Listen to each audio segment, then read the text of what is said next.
It was during those lazy days between Christmas and New Year's that one of my friends texted the group chat with a simple question. Any New Year's resolutions? I threw in a promise to procrastinate less, and most of my friends had similar goals like bringing their grades up or managing their time better. But my friend Ella's resolution caught me. Her message read, "Be more resilient." Her goal was different from the rest of ours. While most of our grades were all related to school, Ella's was to grow as a person. She told us she wanted to be more resilient so that she could learn from her mistakes without having stress cloud her thoughts and affect the rest of her day. I immediately understood what she meant. A few months ago, I saw Ella struggling to overcome her science mark. And I could really see it weighing down on her. And I had a similar thing happen to me before, too.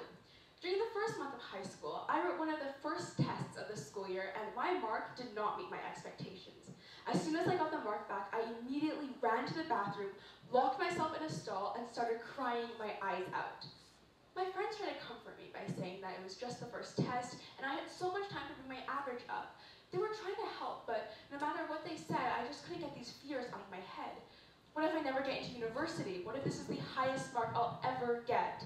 These emotions were still swirling in my mind, and no matter how many times my friends had to remind me that it was the first test, it just didn't help. After school, I took my normal route home, and it just so happens that my grandma's house is on the way, so I decided to stop by to say hi. As I opened the front door and stepped in, the soothing smell of old books and fresh flowers hit me. But my grandma could immediately tell that I was distraught. My face was still red, my eyes were puffy. She asked me what happened, and I told her. At first, I was afraid my grandma was going to give me advice for the next test, but what struck me was that she just sat there and listened and asked a few questions. I remember saying, "I'm so stressed, I feel like my mark didn't meet my expectations at all, and now I feel like I'm falling behind." My grandma just sat there for a moment, and then she asked, "Well, what mark were you aiming for?" And I was aiming for a high A. She said, "Okay, that's reasonable.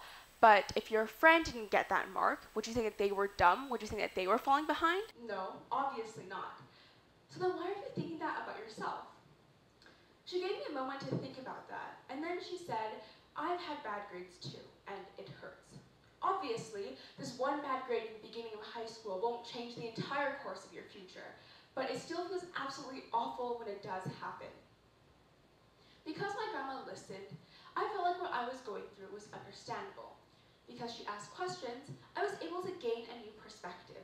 And because she empathized, I knew that what I was going through was normal and something that many people have gone through before, and that I would make it through. Because my grandma asked me these questions, she gave me a new perspective, and I realized that although these expectations were good, you can't always be so hard on yourselves or you'll never see growth in the long run. Most of my test results after were completely fine, but then around 2 months later, I get another test mark back that wasn't great. This time, instead of absolutely breaking down and losing it, I thought about what my grandma had told me. After school, I visited my grandma because it's nice to have someone who listens, it's nice to have someone who asks, who empathizes, and of course, it's nice to have someone who supports you every time you go through something difficult. When I saw Ella struggling to overcome her mark, I knew exactly what she was going through, and I wanted to help. I remember asking her what was wrong, and I made sure I actually listened to what she said. I remember at the time I wanted to give her advice, to ask if she spent enough time studying, if she did all of the practice questions, but I knew that by telling her what to do, or what she should have done, I would just be making her feel like I didn't understand. So I just listened.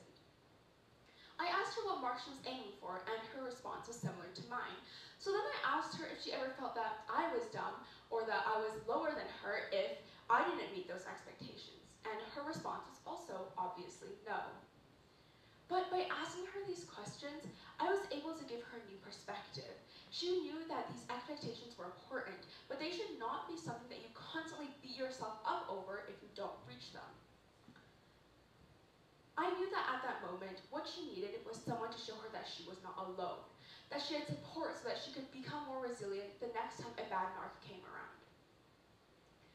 By listening, asking, and empathizing, we are able to build the resilience of other people. We're able to be their support network and be there for them in the face of adversity. My grandma was my support network, and she was the one to build my resilience. I was able to pass my experiences on to Ella to help her with her New Year's resolution. But I think all of us can and should be this person for someone else. I encourage you, the next time someone is going through something difficult, whether it's big or small, be it a test or a competition, or maybe it's just a bad day, be the person who listens, who asks, and who empathizes. Because when you do, you build up their resilience too. Thank you.